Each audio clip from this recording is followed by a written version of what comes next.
Hey everybody, I want you to head down to teespring.com and check out Bondy's Boutique and get some of Bondy's merch. Hey everybody, it's your girl Bondy Blue and I am back for another 90 Day Fiance the other way.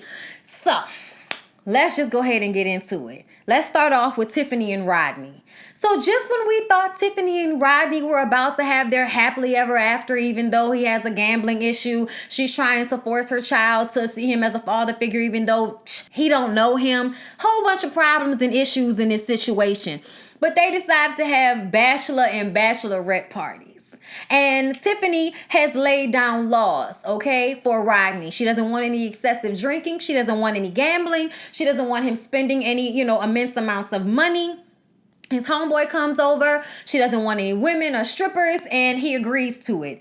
But ultimately, I think that's stupid. If you're going to let him have the bachelor party, don't be sitting up there telling him what the fuck to do, okay? But Tiffany is having her little bachelorette party with his friends and family members and people who she knows through him. So it's not that great for her because her family isn't there. And she has to have her son there to, because she doesn't feel comfortable leaving him with anyone. So he has to stay with them. I'm sorry, y'all, but every time I see Rodney around all his friends, it screams I wouldn't be safe to walk into that bar without being harassed. And I don't mean because I have breasts. But he goes to his bachelor party at a bar, which they said they weren't going to go to, but they went to a bar. And he's drinking and humping a keg. And then a stripper comes out and she's like, "You want me to take it off?" And he's like, "Yeah, take it off." So she's taking off all her clothes and then humping him. And this is exactly what that girl asked him not to do, because he can just transfer one addiction to something else. Go from gambling to sex, gambling to alcohol. So she's really trying to keep him in check. And his friend said that he would keep Ronald in check, but that is not what happened. Okay? This is going to be a problem and an issue the next day. Did y'all see when he pulled his pants down and she spanked him? I said, what in the Ronnie Ho quotes is going on here? Tiffany is supposed to be getting a massage with Ronald's best friend's wife, who she knows, but she's stressed out. All she can do is worry about him and whatever he's doing. Homegirl is in there about to go to sleep getting her massage. She like,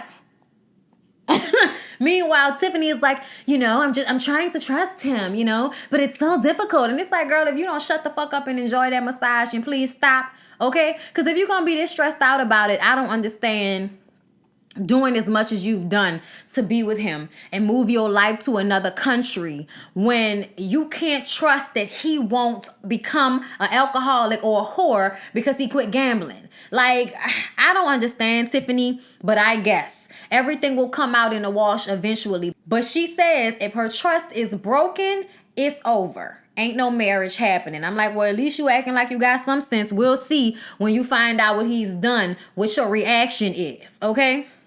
And then Laura is getting ready to go to Qatar, and she is like having her last little week with her son Liam. And she has a very close relationship with her son Liam, who has never liked any of her boyfriends, who feels like his mom can have a bad temper and kind of make a scene sometimes. And even though she's done that with him, that's her son, and they always get past it, but she's done that in other relationships. And Liam is also worried if Aladdin is going to be an asshole. When they sit down to talk, she's hoping that he will come to this big 3-day wedding that they're supposed to have, which is the cultural wedding instead of just the wedding on paper that they already have.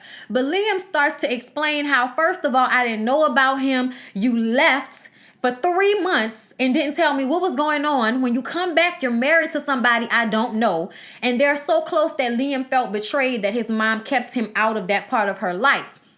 But the mom is used to the way he reacts to her boyfriends, so she didn't want to tell him anything. Now we, get to this part where she's about to leave and go to another country, and he doesn't want to go, and he's also scared for her because she's a white American woman. And white American women have a level of entitlement that other Middle Eastern men are going to have a problem with the way that Laura is. Like, it's going to be an issue, especially if she has the temper that Liam says she has. Laura is also scared about this trip, not only because of the separation from her dogs and her son and, the people who she loves who are here in America, Because she's not even thinking about her rights. I am. Her son is. Her friends are. She's not. The main issue for her is that she got into it with Aladdin. Oh, Lord, Aladdin. Let me pronounce that right. They got into it, and he blocked her again. So she's feeling hurt, and this is like the day before she's about to leave. He finally unblocks her. They FaceTime, and she's just saying, do you really love me? And he's like, that's a stupid question. She's like, answer the question. Do you love me? And he's like, yes, I love you. Yes, I love you. She's like, well, you're blocking me. And he's like, you know how you get. You know what I'm saying? You get upset and you don't listen to me. And I think that's what Liam was talking about. And what he mentioned last episode about how she'll go off, and when she gets upset, she's no longer listening. So he blocks her for a couple of days so that everybody can calm down. But the problem with that is she's about to come there, and now she's in fear that she's making the wrong decision, because am I about to take this huge leap of faith for somebody who really don't want me? You know what I'm saying? Like, so it's very much a scary situation. But he tells her he loves her and he can't wait to see her. So her son takes her to the airport and they ugly cry. And then she, gets on the plane and is on her way to Qatar. Paul found out that his residency was denied. And so he can't get a visa to work in the country, in Brazil. And I think it's so funny because I think Paul thought that, how can Brazil tell me that I can't come to Brazil? I'm an American. Y'all gonna tell me that I can't come? Like, I thought his entitlement made him think that he was definitely going to get let into these people's country. But based off of him stalking and threatening and all of this type of stuff, they're saying, no, you've committed acts of terrorism. You can't come to our country. So he goes to a lawyer. And the lawyer explains that terroristic threatening is seen as something different in Brazil versus what it's seen as in America. In America, it's a misdemeanor. But all the Brazilian people see is terrorist or terroristic. So that is what they're going off of. The lawyer says they can appeal it, but it's going to cost money. It's going to take time. And it's not 100% guaranteed that it will work. So it's really a tough situation right now. Karine can't afford to come over to America, and he isn't allowed in Brazil. I don't know what they're gonna do, y'all. I don't know what they're gonna do, but Paul hasn't told Karine about any of this because he doesn't want to stress her out. I said you need to hurry up and be honest with her, and y'all need to figure out a way to be together. But I think Paul is a child and he thinks he's not. You move on impulse. You don't think about anything before y'all do it. Like, that's why you want to be in a relationship with a 20-something-year-old girl. Because you want to be with somebody that not only that you can control, but somebody whose intellectual level is at the same place as yours. Even though I think Karine sometimes has more sense than Paul, Karine is just as irresponsible as he is, as far as I'm concerned, for getting pregnant by him when their relationship was already shitty. I don't even understand that. So I don't know what Paul gonna do. But Brazil said, we don't want you.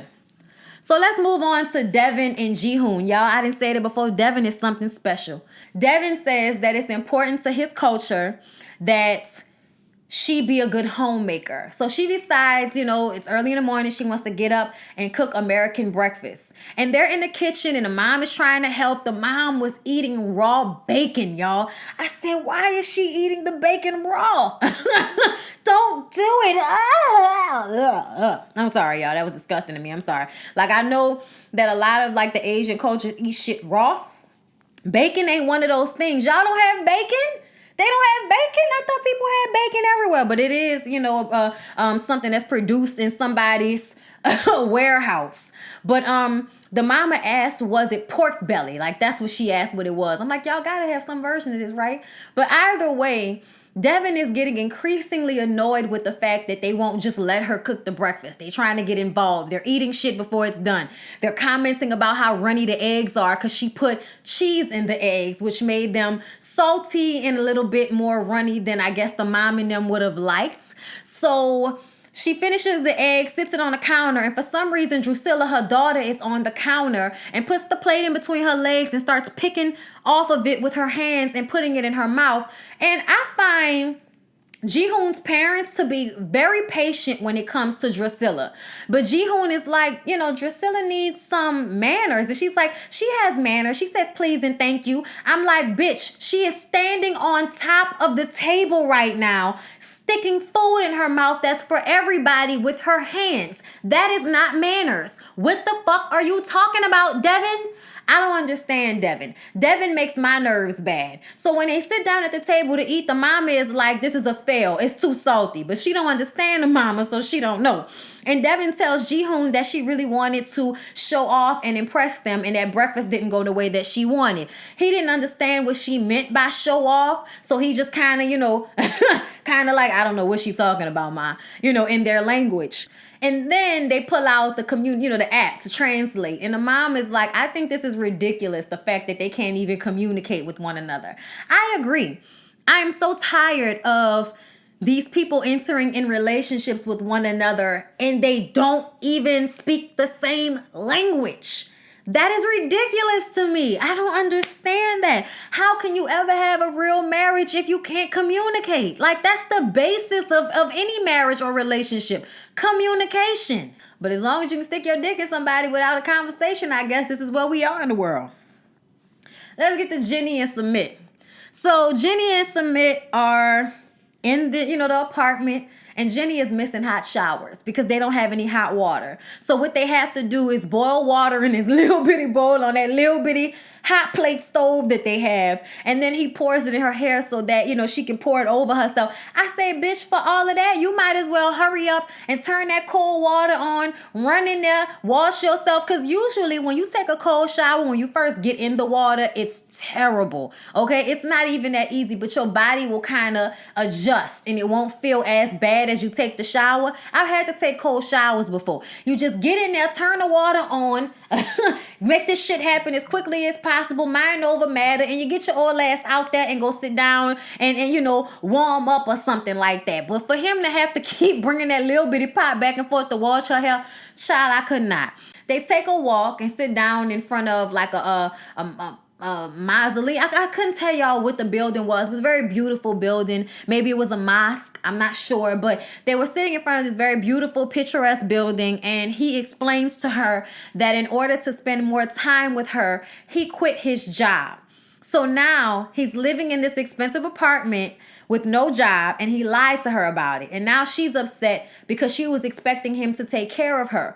And she only has 6 months of money saved up. So eventually it's going to run out. And if she doesn't have a visa, if she doesn't have a way to work while she's there, they can't support themselves.